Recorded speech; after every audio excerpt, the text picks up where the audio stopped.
इकडे दादांची अग्नी विझली, तेच मुंबईत पटेल तटकरेंच्या बैठका. दादांच्या शोकसभेत अदानी आणि अंबानींसोबत पटेलांचा हशा. सुनेत्रा पवारांच्या खांद्यावर हात, कधी हाताला धरून ओढले. डॉट जोडा, टायमिंग पहा, हालचालींचा अंदाज घ्या. रोहित पवार आता शेवटापर्यंत पोहोचले. नेमकं घडलंय का? राज्याचे उपमुख्यमंत्री अजित पवार यांचा 28 जानेवारी रोजी विमान अपघातात मृत्यू झाला. या अपघातावरून अनेक संशय व्यक्त केले गेले. या प्रकरणाची CBI चौकशी करण्याची घोषणा सरकारने केली. या संदर्भात अजित पवारांचे पुतणे रोहित पवार यांनी सतत पत्रकार परिषद घेत अनेक प्रश्न उपस्थित केले. VSRS विमान कंपनीच्या कारभारावर अनेक शंका रोहित पवारांनी उपस्थित केल्या. या अपघाताची आंतरराष्ट्रीय संस्थेकडून चौकशी करावी अशी मागणीही रोहित पवारांनी केली. आता रोहित पवार यांनी सोशल मीडियावर एक पोस्ट टाकत राष्ट्रवादीचे नेते प्रफुल्ल पटेल यांच्यावर काही प्रश्न उपस्थित केलेत. थोडक्यात पटेलांना एक्सपोज केलं. मुंबईवरून बारामतीला येत असताना राज्याचे तत्कालीन उपमुख्यमंत्री अजितदादा यांच्या खासगी चार्टर विमानाला अपघात झाला आणि त्यात अजित पवारांसह 5 जणांचा जागीच मृत्यू झाला. त्यानंतर या अपघाताचा CCTV फुटेज बाहेर आल्यावर या अपघातात विमानात काहीतरी बिघाड झाला असावा असे संशय व्यक्त केले गेले.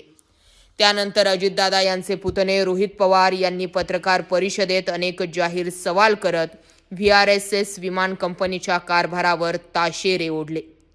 आता या अपघातानंतर या विमान कंपनीचे सेफ्टी ऑडिट करत DGCAने काही जातीच्या विमानांचा मेंटेनन्स योग्य प्रकारे होत नसल्याचं पुढे आल्यानं या मॉडेलच्या विमानांच्या उड्डाणावर नुकतीच बंदी घातली.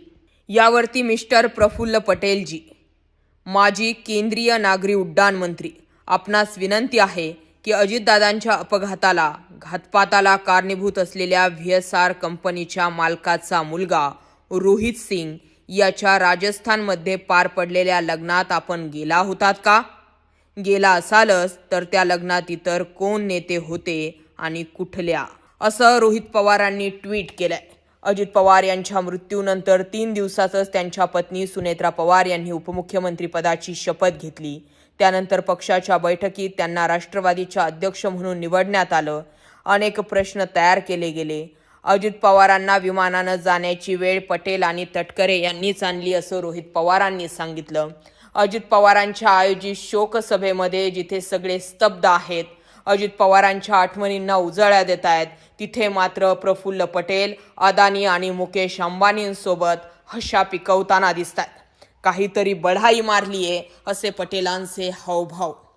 जय पवारांना जागा दाखवणं असू द्यात किंवा मग सुनेत्रा पवारांच्या पुढे पुढे करणं असू द्यात, प्रफुल्ल पटेल यांचं सगळंच वागणं संशयाच्या भोवऱ्यात आहे. त्यामुळे अजित पवार गेल्याच्या आदल्या दिवसापासून तर आत्तापर्यंतचा टायमिंग, वेळ, घटना, ठिकाण हे सगळे डॉट रोहित पवारांनी जोडत पटेलांना एक्सपोज करायचं काम सुरू केलं. या सगळ्या मुद्द्यांवरती तुमचं काय मत आहे? कमेंट करा, व्हिडिओ शेअर करा आणि तुमचं मत जरूर व्यक्त करा. जय महाराष्ट्र.